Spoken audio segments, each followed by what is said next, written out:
어머님, 오늘부터 집에 안 들어가셔도 돼요. 오늘부터 우리 집에 다시는 들어오실 필요 없어요. 빗속을 달리는 차 안, 며느리의 싸늘한 목소리가 흘렀습니다. 순간 85세 시어머니의 눈에서 굵은 눈물이 떨어졌습니다.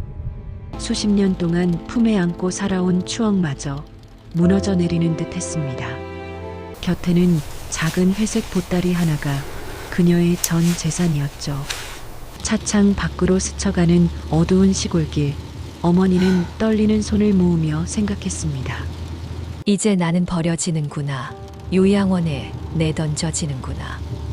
그러나 차가 멈춰선 그 순간 시어머니는 그 자리에 주저앉아 펑펑 울고 말았습니다. 그곳에서 그녀가 본 광경은 상상조차 할 수 없는 충격의 반전이었기 때문입니다. 왜 며느리는 그렇게 차갑게 말했을까요?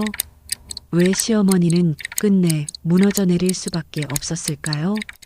먼저 구독, 좋아요 해주시면 충격과 눈물, 가슴 저미는 실화 사연을 받아보실 수 있습니다. 오늘의 사연, 바로 시작하겠습니다. 빗방울이 차창을 때리는 소리가 유난히 크게 들렸다. 김말자는 조수석에 앉아 창밖을 바라보며 무릎 위에 작은 보따리를 꽉 움켜쥐었다.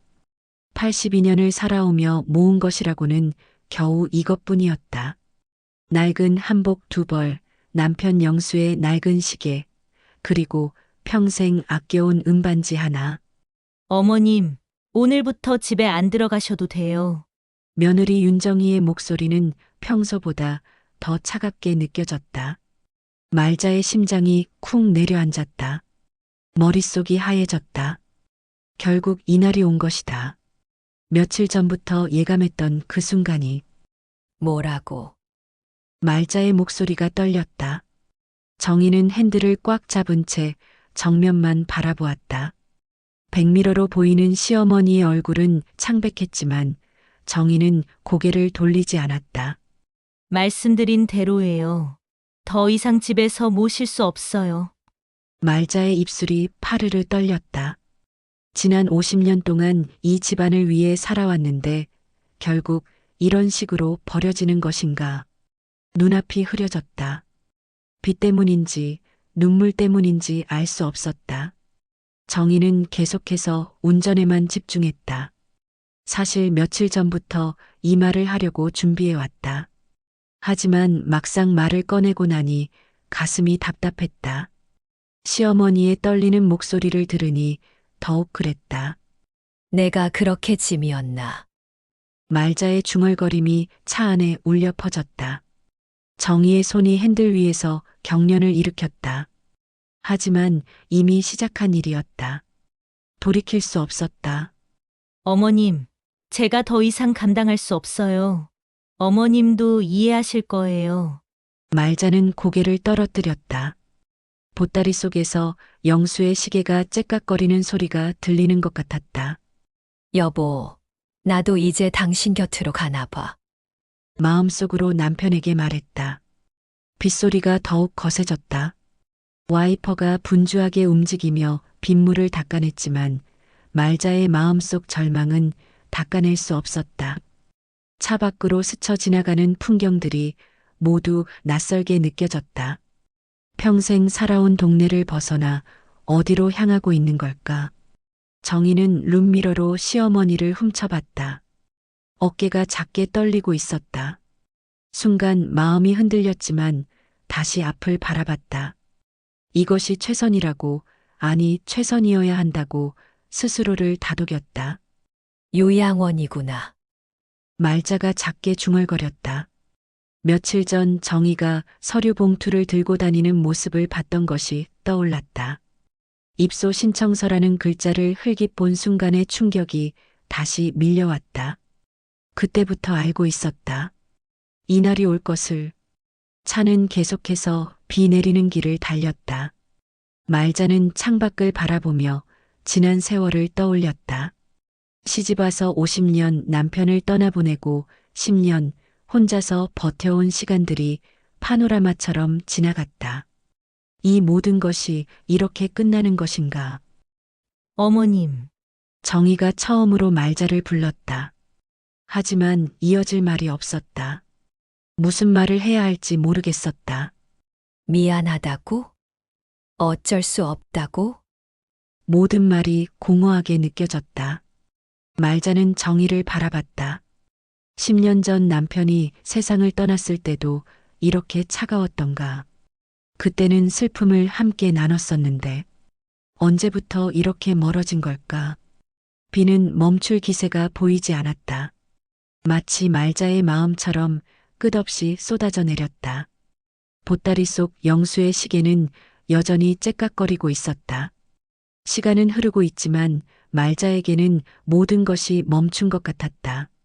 차가 어느 방향으로 가고 있는지도 모르겠었다. 다만 집에서 점점 멀어지고 있다는 것만은 확실했다. 평생을 살아온 그 집, 영수와 함께했던 추억이 깃든 그 집을 영영 볼 수 없게 되는 것일까? 정희의 차가운 목소리가 다시 들려왔다. 곧 도착해요. 말자는 고개를 끄덕였다. 더 이상 무엇을 말해도 소용없었다. 운명을 받아들이는 수밖에 없었다. 82세의 나이에 새로운 곳에서 새로운 사람들과 함께 살아야 한다는 것. 그것이 얼마나 두려운 일인지 며느리는 알까? 빗방울이 차창을 따라 흘러내렸다. 말자의 뺨을 따라 흘러내리는 것이 비인지 눈물인지 분간할 수 없었다. 사흘 전부터 며느리 정희의 행동이 이상했다. 김말자는 거실 한 구석에 앉아 정희의 일거수일투족을 지켜봤다. 뭔가 심상치 않았다. 정희는 평소보다 일찍 일어나서 집안을 돌아다니며 이상한 일들을 했다. 약통을 열어 알약개수를 하나하나 세고 서랍을 열어 무언가를 찾았다. 그리고 가장 이상한 것은 집안 물건들을 하나하나 사진으로 찍는 것이었다. 어머님, 이 밥그릇은 언제부터 쓰신 거예요? 정희가 말자가 가장 아끼는 녹그릇을 들고 물었다. 그 그릇은 50년 전 시집 올 때 친정 어머니가 지참금으로 준비해 주신 것이었다. 내 아버지랑 신혼 때부터야. 왜? 말자의 대답을 들은 정희의 눈가가 순간 붉어졌다. 손으로 눈을 비비며 고개를 돌렸다. 하지만 말자는 그 눈물이 진짜인지 의심스러웠다. 마치 연기하는 것 같았다. 그냥 궁금해서요. 정희는 그 그릇을 찬장에 다시 넣지 않고 따로 분리해 놓았다. 말자는 그 모습을 보며 불안감이 밀려왔다. 왜 내 그릇을 따로 빼놓는 거지? 이틀 전에는 더 이상한 일이 벌어졌다. 정희가 말자의 방에 들어와서 옷장을 뒤지기 시작했다. 어머님, 안 입으시는 옷들 정리할게요. 정리해서 어디다 갖다 버리려고? 아니에요. 그냥 정리만 하는 거예요. 정희는 말자의 한복들을 하나하나 펼쳐보며 또 사진을 찍었다. 특히 결혼식 때 입었던 분홍색 치마 저고리를 오래 바라봤다. 그때도 눈가가 촉촉해졌다. 말자는 며느리의 이상한 행동을 이해할 수 없었다. 50년을 함께 살면서 이런 모습은 처음 봤다. 뭔가 큰 일이 벌어질 것 같은 불길한 예감이 들었다. 그날 밤 말자는 잠들지 못하고 뒤척였다. 정희의 방에서 희미한 불빛이 새어나오는 것이 보였다. 귀를 기울이니 전화하는 소리가 들렸다. 네, 맞습니다. 김말자, 82세. 네, 언제든지 가능해요. 무슨 전화인지는 정확히 들리지 않았지만 자신의 이름이 거론되는 것만큼은 분명했다. 말자의 가슴이 두근거렸다. 설마 나를? 다음 날 아침 정희는 평소보다 더 다정한 목소리로 말했다. 어머님, 오늘은 제가 특별히 미역국 끓여드릴게요. 미역국. 무슨 일인데? 그냥 어머님께 맛있는 거 해드리고 싶어서요. 하지만 그 다정함이 오히려 더 무서웠다. 마치 마지막 만찬 같은 느낌이었다. 정희는 국을 끓이면서도 계속 흘끔흘끔 말자를 바라봤다. 그 시선에는 미안함과 안타까움이 섞여 있었다. 점심을 먹고 난 후 정희는 또다시 집안 정리를 시작했다. 이번에는 말자의 생활용품들이었다. 빗, 안경, 물컵, 심지어 틀니까지 하나하나 살펴봤다. 어머님, 이 컵은 얼마나 오래 쓰신 거예요? 그건 내 시아버지가 병원에 입원했을 때 쓰던 거야. 왜 자꾸 물어? 정희는 대답 대신 그 컵도 사진으로 찍었다. 그리고 작은 종이에 뭔가 적었다. 말자는 몰래 그 종이를 보려고 했지만 정희가 재빨리 감췄다. 오후에는 더욱 의심스러운 일이 벌어졌다. 정희가 큰 박스를 가져와서 말자의 물건들을 차곡차곡 넣기 시작한 것이다. 뭐 하는 거야? 어머님 물건들 정리하는 거예요. 너무 어수선해서요. 정리해서 어디다 갖다 놓을 거야? 그냥 잘 보관할게요. 말자는 자신의 평생 물건들이 박스 안으로 사라지는 모습을 바라보며 서늘함을 느꼈다. 마치 자신의 존재가 지워지는 것 같았다. 그날 저녁 정희는 유난히 많은 반찬을 준비했다. 말자가 좋아하는 음식들로만 차린 상이었다. 북어국, 시금치나물, 멸치볶음, 그리고 깍두기까지. 어머님, 많이 드세요? 정희의 목소리에는 묘한 애잔함이 묻어 있었다. 말자는 숟가락을 들면서도 마음이 편하지 않았다. 이 모든 것이 마지막이라는 생각이 자꾸만 들었다. 식사 후 정희는 설거지를 하면서 중얼거렸다. 어머님이 좋아하시는 음식들 다 기억해둬야지. 그 말을 들은 말자의 등골이 오싹해졌다. 왜 기억해둬야 한다는 거지? 설마 나를 어디 보내려는 건 아니겠지? 밤이 되자 정희는 또다시 전화를 걸었다. 이번에는 목소리가 더 크게 들렸다. 네, 준비는 다 됐어요. 내일. 네, 알겠습니다. 말자는 이불을 뒤집어 쓰고 눈물을 흘렸다. 이제 확신할 수 있었다. 며느리는 분명히 자신을 어디론가 보낼 계획을 세우고 있다. 그 모든 정리와 사진 촬영, 그리고 다정한 태도까지 모든 것이 이별을 준비하는 행동들이었다. 아, 정말로 나를 버리려는구나. 말자는 남편 영수의 사진을 꺼내어 가슴에 꼭 안았다. 내일이면 이 집을 떠나게 될지도 모른다는 생각에 온몸이 떨렸다. 그날 오후 김말자는 거실에서 졸고 있는 척했다. 요즘 며느리의 이상한 행동 때문에 밤잠을 설쳐서 낮에 꾸벅꾸벅 졸음이 왔다. 그런데 손녀 지연이 학교에서 돌아와 엄마 정희의 방으로 들어가는 소리가 들렸다. 엄마 나왔어. 지연아, 조용히 해. 할머니 주무시고 계셔. 두 사람의 목소리가 문 너머로 희미하게 들려왔다. 말자는 눈을 감은 채로 귀를 기울였다. 엄마 그런데 정말로 내일이야? 응, 모든 준비가 끝났어. 할머니한테는 절대 말하면 안 된다고 했지? 지연의 목소리가 조금 떨리는 것 같았다. 그런데 엄마 할머니가 너무 불안해 하시는 것 같아. 어제도 나한테 자꾸 이상한 질문을 하셨어. 무슨 질문? 엄마가 왜 집안 정리를 하는지, 내가 뭔가 아는 게 있는지 그런 거. 정희가 한숨을 쉬는 소리가 들렸다. 지연아, 우리가 이러는 것도 다 할머니를 위해서야. 할머니가 미리 알면 더 힘들어 하실 거야. 말자의 심장이 쿵쾅거렸다. 무엇을 위해서라는 거지? 자신을 위해서 하는 일이라니. 도대체 무슨 뜻인가? 그래도 엄마. 할머니가 너무 무서워하시는 것 같아.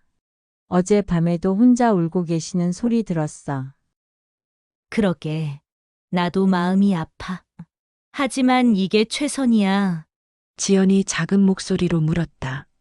엄마 정말로 할머니가 기뻐하실까? 물론이지. 처음엔 놀라시겠지만 나중엔 분명히 좋아하실 거야.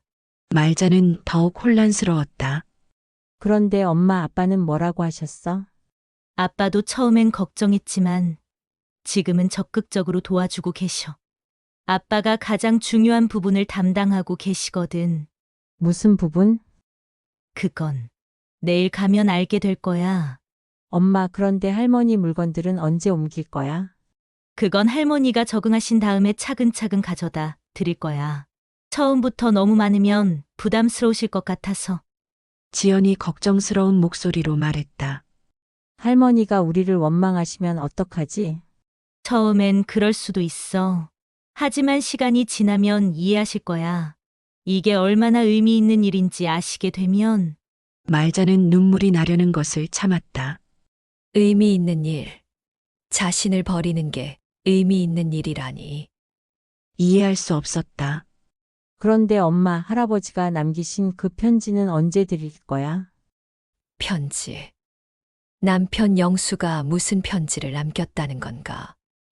말자는 귀를 더욱 바짝 세웠다. 그 편지는 할머니가 완전히 적응하신 후에 드릴 거야. 그 편지를 보시면 할아버지의 진짜 마음을 이해하실 테니까. 할아버지도 이걸 원하셨다는 거지? 응. 할아버지가 돌아가시기 전에 나한테 부탁하신 일이야. 말자의 머리가 더욱 혼란스러웠다. 영수가 언제 그런 부탁을 했다는 건가? 지연이 다시 물었다. 엄마, 그런데 할머니가 정말 행복해 하실까? 지금 너무 불안해 하시는데. 지연아, 할머니는 지금 모르시니까 불안해 하시는 거야. 내일 진실을 알게 되시면 분명히 눈물을 흘리면서 고마워하실 거야. 정희의 목소리에 확신이 담겨 있었다. 그래도 엄마, 나는 여전히 걱정돼. 할머니가 너무 놀라시면 어떡하지? 괜찮을 거야. 말자는 더 이상 들을 수가 없었다. 소리 없이 자리에서 일어나 자신의 방으로 들어갔다. 가슴이 답답하고 머리가 어지러웠다. 그날 밤 말자는 오랫동안 간직해온 일기장을 꺼내어 떨리는 손으로 글을 썼다. 오늘 지연이와 정희가 나에 대해 비밀 대화를 하는 걸 들었다. 내일 어디론가 나를 데려갈 모양이다. 나는 무서울 뿐이다. 영수야, 내가 정말 이런 일을 원했니? 나는 이해할 수가 없어. 내일이 오는 게 무섭다. 말자는 일기장을 덮고 남편의 사진을 바라봤다. 영수의 따뜻한 미소가 그녀를 바라보고 있었지만 지금은 그 미소조차 낯설게 느껴졌다. 새벽 5시, 김말자는 잠에서 깼다. 어젯밤 들었던 대화가 자꾸만 머릿속을 맴돌았다. 오늘이 그날이다.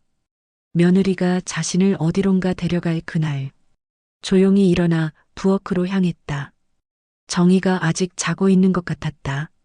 말자는 평소처럼 아침 준비를 시작했지만 손이 자꾸 떨렸다.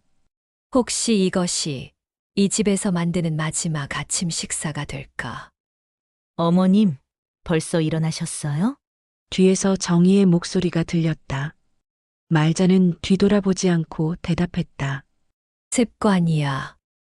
60년째 이 시간에 일어나서 밥 짓는데. 정희가 말자의 어깨에 손을 얹었다. 그 손길이 평소보다 더 부드러웠다. 오늘은 제가 할게요. 어머님은 쉬세요. 됐어. 마지막일지도 모르는데. 말자는 자신도 모르게 그 말을 뱉었다. 정희의 얼굴이 순간 굳어졌다. 어머님, 무슨 말씀이세요? 아무것도 아니야. 하지만 말자의 마음은 이미 무너지고 있었다. 아침을 먹는 동안 내내 가족들을 바라봤다. 손녀 지연은 평소와 다름없이 밥을 먹었지만 가끔 할머니를 힐끗 보는 것이 느껴졌다. 아들 진우는 일찍 출근했는지 보이지 않았다. 식사 후 정희가 말했다. 어머님, 오늘 잠깐 나가실 준비해 주세요. 어디로?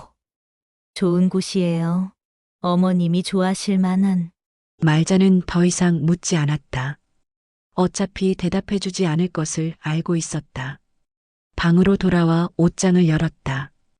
무엇을 입고 가야 할까?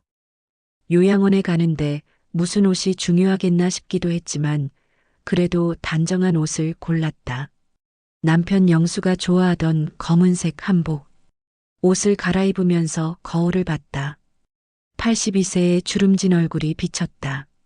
언제부터 이렇게 늙었을까? 며느리가 자신을 부담스러워하는 것도 당연한 일이었다. 서랍을 열어 중요한 물건들을 챙겼다. 영수의 시계, 결혼 반지, 그리고 가장 소중한 사진들. 영수와의 결혼 사진, 아이들이 어렸을 때 사진, 손녀가 태어났을 때 사진까지. 그때 정희가 방으로 들어왔다. 손에는 커다란 봉투를 들고 있었다. 어머님, 이것 좀 보세요. 봉투 안에서 서류 뭉치가 나왔다. 말자는 눈을 크게 뜨고 첫 페이지를 봤다. 입소 신청서라는 글자가 선명하게 보였다. 그 아래에는 자신의 이름 긴말자가 적혀 있었다. 이게 뭐야? 정희의 눈가가 또다시 붉어졌다. 어머님, 죄송해요. 말자는 서류를 떨리는 손으로 넘겨봤다. 요양원 입소동의서, 건강검진서, 보험 관련 서류들이 가지런히 정리되어 있었다. 모든 것이 현실이 되어 눈앞에 펼쳐졌다. 정말로, 정말로 나를 버리는구나. 말자의 목소리가 떨렸다. 정희는 말없이 고개를 숙였다. 어머님, 이해해 주세요. 뭘 이해하라는 거야? 50년 동안 이 집안을 위해 살았는데, 이제 늙고 아프다고 버리는 거야? 정희가 말하려고 입을 열었지만 말자는 손을 저었다. 됐어. 더 이상 변명하지 마. 말자는 서류를 다시 봉투에 넣고 정희에게 건넸다. 그리고 침대에 주저앉아 남편 영수의 사진을 꺼내 들었다. 여보, 나도 곧 당신 곁으로 가야 하나 봐. 사진 속 영수는 여전히 따뜻하게 웃고 있었다. 말자는 그 얼굴을 쓰다듬으며 속삭였다. 아무도 나를 원하지 않아.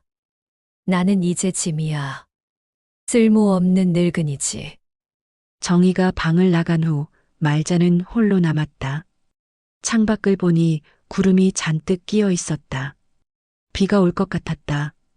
마치 자신의 마음처럼 우울한 하늘이었다. 서랍에서 오래된 일기장을 꺼내 마지막 글을 썼다. 영수야, 오늘이 마지막인가 보다. 정희가 입소 신청서를 보여줬어. 이제 정말로 이 집을 떠나야 해.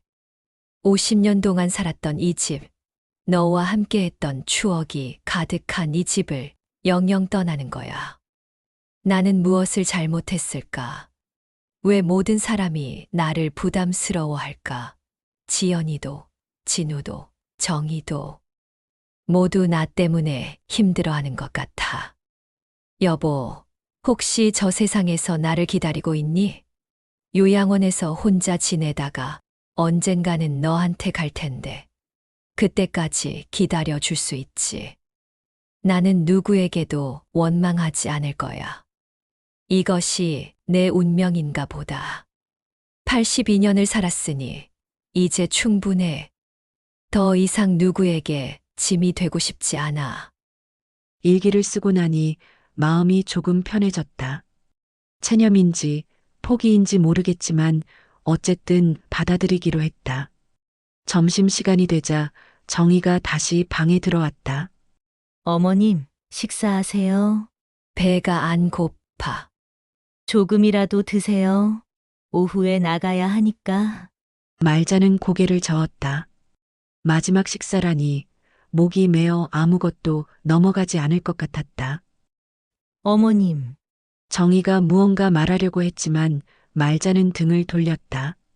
혼자 있고 싶어. 준비할 시간이 필요해.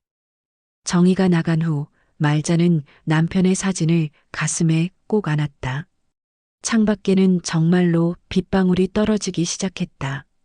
마치 하늘도 자신을 위해 눈물을 흘리는 것 같았다. 오후 2시 정희가 차 키를 들고 방에 들어왔다. 어머님, 이제 시간이에요. 말자는 천천히 일어나 작은 보따리를 들었다. 평생의 추억이 담긴 작은 가방 하나. 그것이 82년 인생의 전부였다. 오후 3시, 김말자는 조수석에 앉아 작은 보따리를 무릎 위에 올려놓았다. 며느리 정희는 말없이 운전대를 잡고 있었다. 차 안의 침묵이 무거웠다. 어머님, 안전벨트 매세요. 정희의 목소리는 평소보다 더 작았다. 말자는 고개도 돌리지 않고 안전벨트를 맸다. 이제 와서 안전이 무슨 소용인가 싶었지만 차가 출발했다. 말자는 창밖으로 스쳐 지나가는 풍경들을 바라봤다. 50년 동안 살았던 동네의 모든 것들이 마지막 인사를 건네는 것 같았다. 자주 다니던 시장, 영수와 함께 산책하던 공원, 손녀를 데리고 갔던 문구점까지. 저기, 박신의 슈퍼마켓. 말자가 작게 중얼거렸다. 그 슈퍼는 30년 전부터 다니던 곳이었다. 사장 할머니와 나이가 비슷해서 만날 때마다 안부를 묻곤 했다.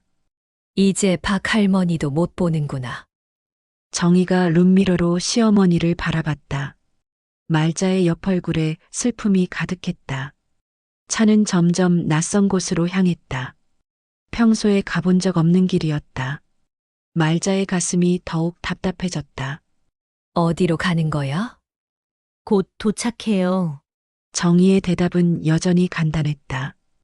더 이상 묻지 않기로 했다. 어차피 알려주지 않을 테니까. 20분쯤 달렸을까? 차가 한 건물 앞에서 속도를 줄였다. 말자는 긴장하며 창밖을 봤다. 하얀색 3층 건물이 보였다.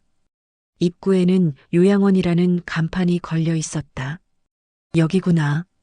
말자의 마음이 철렁 내려앉았다. 드디어 현실이 됐다. 정말로 요양원이었다. 하지만 이상했다. 차가 요양원 입구에서 멈추지 않고 그냥 지나쳤다. 말자는 고개를 돌려 요양원 건물을 다시 봤다. 분명히 요양원이었는데 왜 지나친 거지? 거기 아니야? 아니요. 좀 더 가야 해요. 정희의 대답을 들으며 말자는 더욱 혼란스러웠다. 그럼 어디로 가는 거지? 다른 요양원인가? 차는 계속 달렸다. 이제는 완전히 모르는 동네였다. 오래된 주택들과 작은 상가들이 늘어선 골목길로 들어섰다.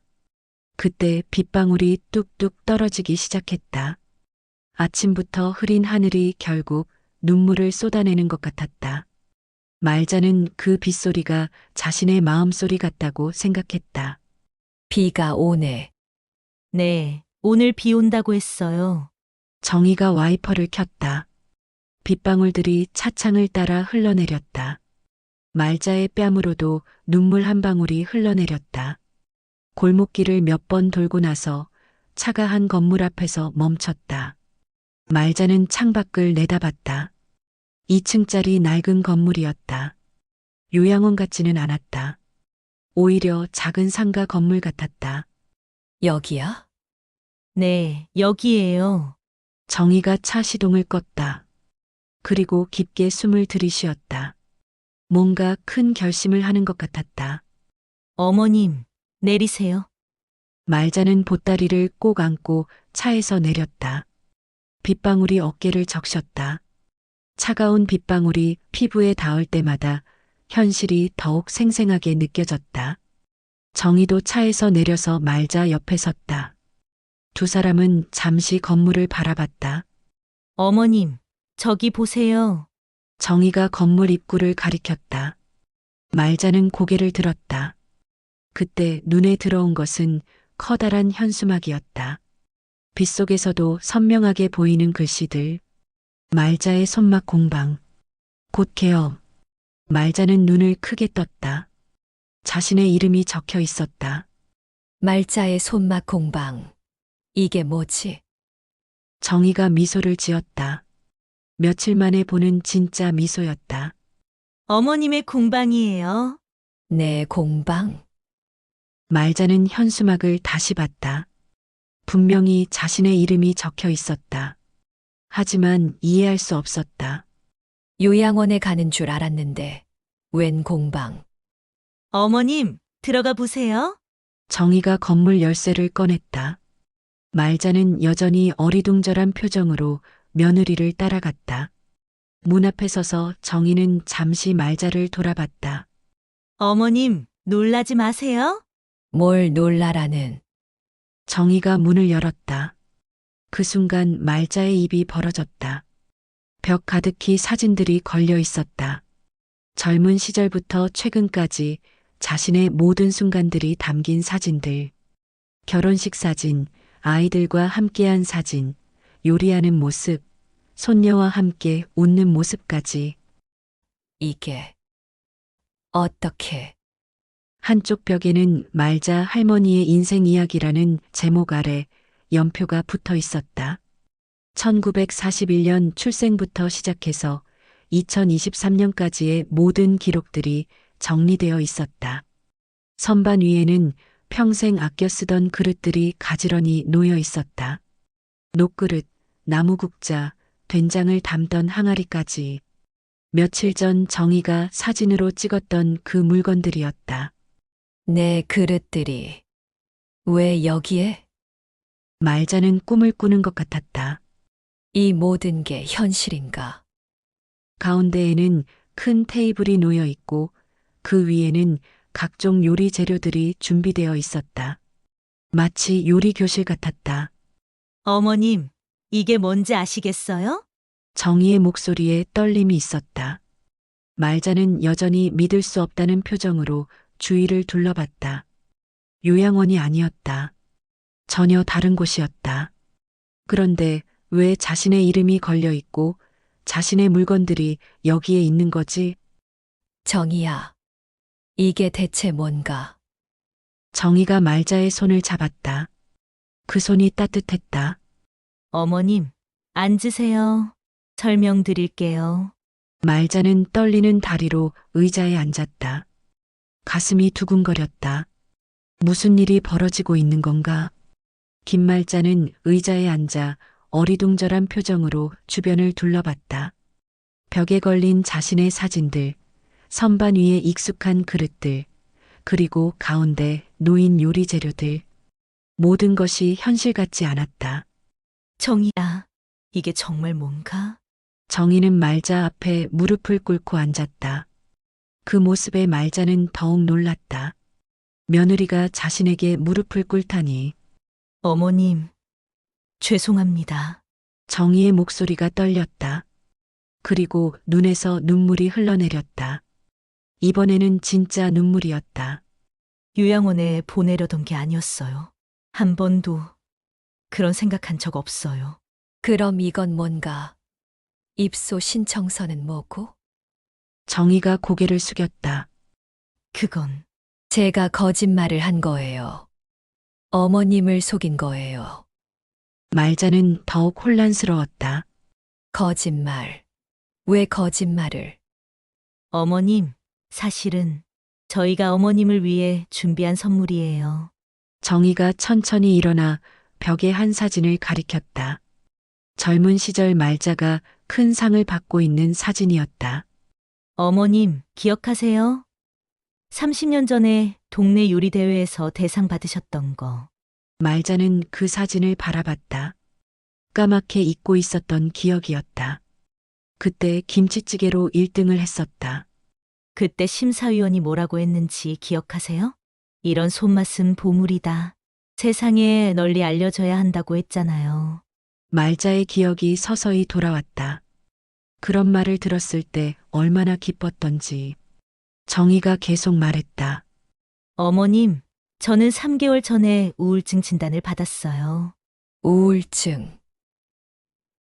네. 어머님이 점점 기력을 잃고 의욕이 없어지시는 걸 보면서 제가 너무 죄책감을 느꼈어요. 정희의 목소리가 더욱 떨렸다. 어머님이 평생 가족만을 위해 사셨잖아요. 자신을 위해서는 아무것도 하지 않으시고 그런 어머님을 보면서 너무 미안했어요. 말자는 며느리의 말을 들으며 가슴이 뭉클해졌다. 그래서 어머님의 요리 재능을 세상에 알리고 싶었어요. 어머님만의 특별한 손맛을 많은 사람들과 나누고 싶었어요. 정희가 선반에서 두꺼운 파일을 가져왔다. 이거 봐주세요. 파일을 열자 수많은 서류들이 들어 있었다. 사업자 등록증, 공방 임대 계약서, 요리 강습 신청서들. 이미 20명이 넘는 사람들이 어머님께 요리를 배우고 싶다고 신청했어요. 소문이 나서 벌써 대기자가 50명이에요. 말자는 그 서류들을 믿을 수 없다는 표정으로 바라봤다. 정말이야? 네, 정말이에요. 어머님의 김치찌개, 된장찌개, 잡채, 모든 음식들이 우리 가족만의 보물이 아니라 세상 사람들과 나눠야 할 보물이라고 생각했어요. 그때 문이 열리며 아들 진우가 들어왔다. 손에는 큰 봉투를 들고 있었다. 어머니, 늦어서 죄송해요. 진우도 말자 앞에 앉으며 봉투를 내밀었다. 어머니, 이거 아버지가 남기신 편지예요. 내 아버지가 말자는 떨리는 손으로 편지를 받았다. 남편 영수의 친필로 적힌 편지였다. 아버지가 돌아가시기 전에 저한테 주시면서 어머니가 준비가 되시면 드리라고 하셨어요. 말자는 편지를 펼쳤다. 영수의 익숙한 글씨체가 눈에 들어왔다. 내 사랑하는 말자에게 이 편지를 읽고 있다는 것은 우리 가족이 드디어 당신의 진짜 꿈을 이루어 드리기 위해 움직였다는 뜻이겠지요. 말자야, 당신은 평생 가족을 위해서만 살았습니다. 하지만 나는 알고 있었어요. 당신이 얼마나 요리를 사랑하는지, 사람들이 당신 음식을 먹고 기뻐할 때 얼마나 행복해하는지. 30년 전 요리 대회에서 상을 받았을 때의 당신 모습을 잊을 수 없습니다. 그날 당신은 정말 빛이 났어요. 부디 이제는 당신 자신을 위해 살아주세요. 당신의 손맛을 세상과 나누어 주세요. 그것이 내가 당신에게 바라는 마지막 소원입니다. 사랑합니다. 영수. 말자의 눈에서 눈물이 쏟아져 내렸다. 편지 속 글씨들이 흐려졌다. 그때 입구 쪽에서 소리가 났다. 손녀 지연이 큰 노트를 들고 들어왔다. 할머니, 지연은 말자에게 달려와 안겼다. 할머니 죄송해요. 비밀로 해야 한다고 해서. 말자는 손녀를 꼭 안아주었다. 지연아, 할머니 이거 봐주세요. 지연이 노트를 펼쳤다. 할머니 요리 비법집이라는 제목이 적혀 있었다. 제가 지난 1년 동안 할머니가 요리하시는 걸 보면서 다 정리했어요. 재료부터 만드는 방법까지 모든 비법을 적었어요. 노트 안에는 말자의 모든 요리법이 세세하게 정리되어 있었다. 김치 담그는 법부터 시작해서 각종 반찬, 국물 요리까지 할머니의 손맛을 절대 잃어버리면 안 된다고 생각했어요. 할머니가 돌아가시면 이 모든 비법들이 사라져 버리잖아요. 말자는 노트를 넘겨가며 감탄했다. 자신도 잊고 있던 요리법들까지 꼼꼼하게 적혀 있었다. 다들 정말로 날 위해서러. 정희가 말자의 어깨에 손을 올렸다. 어머님, 저희가 며칠 동안 이상하게 행동한 것도, 비밀스럽게 전화한 것도, 물건들을 정리한 것도 모두 이 공방을 준비하기 위해서였어요. 요양원 서류도 그것도 거짓으로 만든 거예요. 어머님이 의심하지 않도록 정말 죄송해요. 말자는 가족들을 차례로 바라봤다. 진우의 따뜻한 미소, 정희의 빨간 눈, 지연의 기대에 찬 표정. 다들 날 버리는 줄 알았는데 절대요, 어머님. 저희는 어머님을 더욱 빛나게 해드리고 싶었던 거예요. 말자는 편지를 다시 읽었다. 남편의 마지막 소원. 자신만을 위해 살아달라는 그 말. 나는 그저 평범한 할머니인 줄 알았는데 아니에요, 어머님. 어머님은 정말 특별한 분이에요. 어머님의 손맛은 마법이에요. 밖에서는 여전히 비가 내리고 있었다. 하지만 공방 안은 따뜻했다. 가족의 사랑으로 가득한 따뜻한 공간이었다.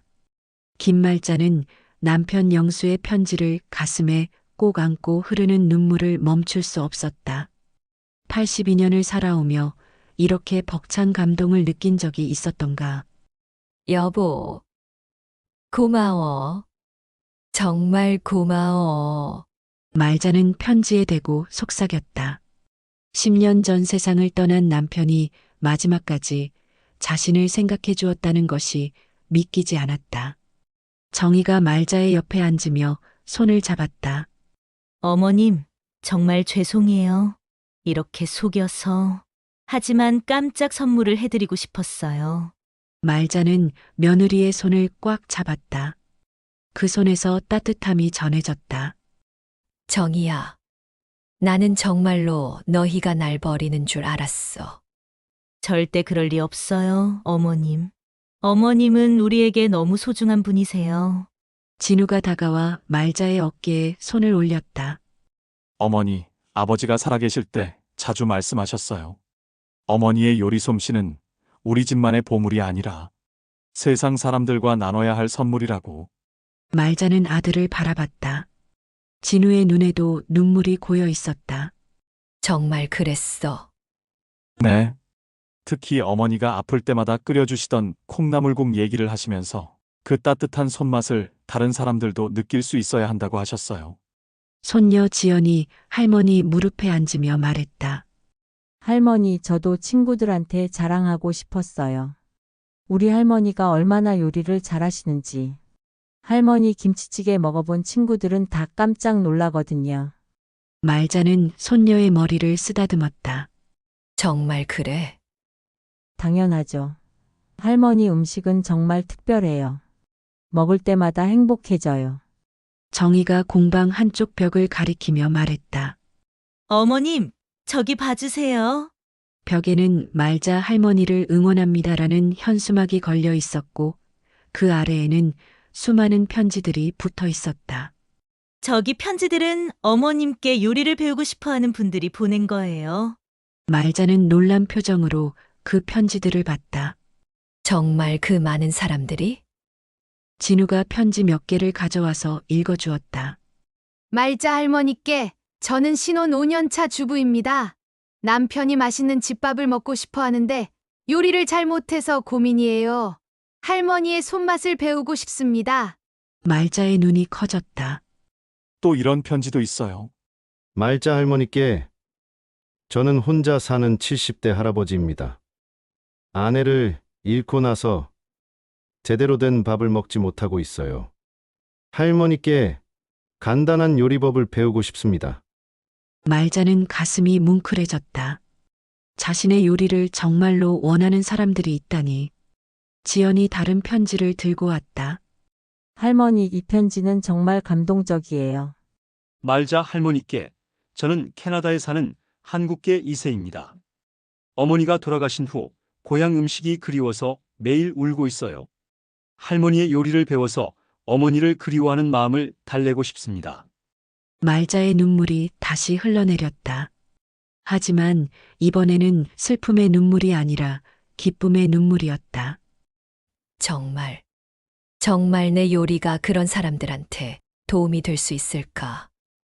정희가 고개를 끄덕였다. 물론이에요, 어머님. 어머님의 요리에는 50년의 경험과 사랑이 담겨 있어요. 그 누구도 따라할 수 없는 특별한 맛이에요. 말자는 공방을 다시 둘러봤다. 자신의 사진들, 추억의 그릇들, 그리고 정성스럽게 준비된 요리 공간까지 모든 것이 자신을 위한 것이었다. 너희들이 정말로 이 모든 걸 날 위했어. 진우가 말했다. 어머니, 사실 저희도 이기적인 마음이 있어요. 어머니가 행복해 하시는 모습을 보고 싶어서요. 그래. 네. 아버지가 돌아가신 후로 어머니가 점점 활력을 잃어가시는 것 같아서 걱정했어요. 그런데 이 일을 준비하면서 어머니가 다시 생기를 찾으실 거라고 생각했어요. 정희가 공방 가운데에 놓인 큰 테이블을 가리켰다. 어머님, 내일부터 첫 수업을 시작할 수 있어요. 첫 번째 수업은 어머님이 가장 자신 있어 하시는 김치찌개로 하면 어떨까요? 말자는 그 테이블을 바라봤다. 정말로 자신이 그곳에 서서 사람들에게 요리를 가르칠 수 있을까? 나 같은 할머니가 정말 선생님을 할 수 있을까? 지연이 할머니의 손을 잡으며 말했다. 할머니는 최고의 선생님이에요. 할머니한테 배운 요리법으로 제가 친구들한테 해줬는데 모두 맛있다고 난리였어요. 말자는 손녀의 말을 들으며 조금씩 자신감을 찾아가고 있었다. 그런데 내가 정말 사람들 앞에서 요리를 가르칠 수 있을까? 떨릴 것 같은데.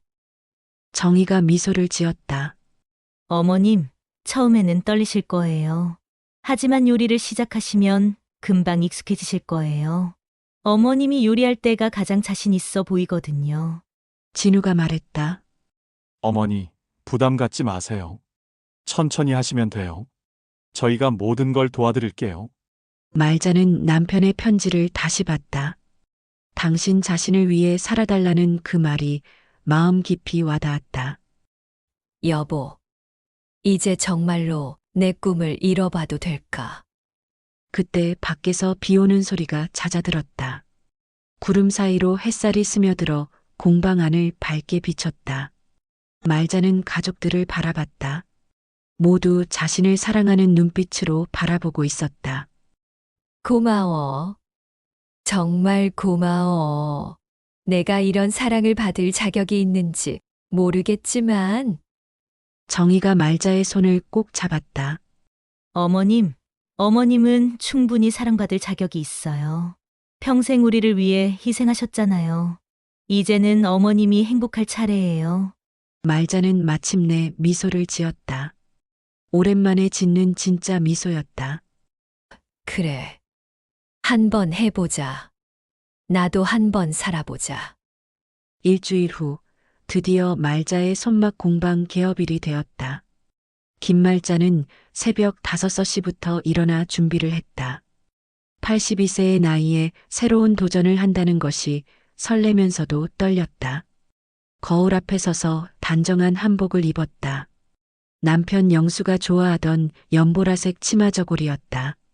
여보, 오늘 나 잘할 수 있을까? 사진 속 남편에게 물어봤다. 영수의 따뜻한 미소가 용기를 주는 것 같았다. 오전 9시 공방 문을 열자 이미 5명의 수강생들이 기다리고 있었다. 첫 수업 참가자들이었다. 안녕하세요, 말자 선생님. 한 중년 여성이 환하게 웃으며 인사했다. 말자는 선생님이라는 호칭이 낯설면서도 기분 좋았다. 안녕하세요. 저는 그냥 말자 할머니라고 불러주세요. 아니에요. 선생님이세요. 저희가 정말 많이 기다렸어요. 또 다른 수강생이 말했다. 선생님, 저는 김치찌개를 끓이면 항상 짜게 나와서 고민이었어요. 맞아요. 저는 간이 항상 안 맞아요. 수강생들의 열정적인 반응에 말자의 긴장이 조금씩 풀렸다. 자, 그럼 시작해볼까요? 말자는 앞치마를 두르고 요리대 앞에 섰다. 순간 마음이 편안해졌다. 역시 요리를 할 때가 가장 자연스러운 자신이었다. 김치찌개의 비법은 김치예요. 김치가 살짝 시큼해져야 깊은 맛이 나거든요. 말자가 김치를 꺼내는 순간 수강생들이 감탄했다. 우와, 김치 색깔부터 다르네요. 정말 맛있어 보여요. 말자는 김치를 썰면서 설명했다. 김치는 너무 잘게 썰지 마세요. 적당히 큼직하게 썰어야 식감이 살아나요. 수강생들은 진지하게 메모를 했다. 말자는 그 모습을 보며 신기했다. 평생 당연하게 해오던 일이 누군가에게는 배움의 대상이 되다니. 이제 돼지고기를 볶아볼까요? 여기서 중요한 건 말자는 자신도 놀랄 만큼 자연스럽게 설명을 이어갔다. 50년 동안 해온 요리였지만 이렇게 다른 사람에게 가르쳐 보는 것은 처음이었다. 그런데 이상하게 재미있었다. 선생님, 이렇게 하는 게 맞나요? 한 수강생이 김치를 볶으며 물었다. 말자가 다가가서 보더니 미소를 지었다. 아, 좋아요. 그런데 불을 조금만 더 줄여보세요. 김치가 타면 쓴맛이 나거든요. 아, 그래서 제 김치찌개가 항상 쓴맛이 났구나. 수강생이 무릎을 치며 감탄했다. 2시간의 수업이 끝나자 모든 수강생들이 완성된 김치찌개를 앞에 두고 있었다.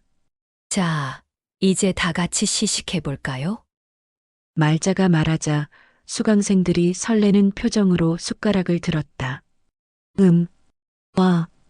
첫 번째 수강생이 김치찌개를 한 스푼 뜨더니 눈을 크게 떴다. 이게 제가 만든 거 맞나요? 완전 다른 맛이에요. 정말요? 이렇게 깔끔하고 깊은 맛이 나다니. 선생님, 정말 대단하세요. 똑같은 재료인데 이렇게 다를 수가 있나요?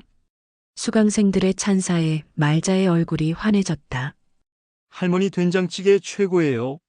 잠깐, 된장찌개? 말자는 고개를 돌렸다.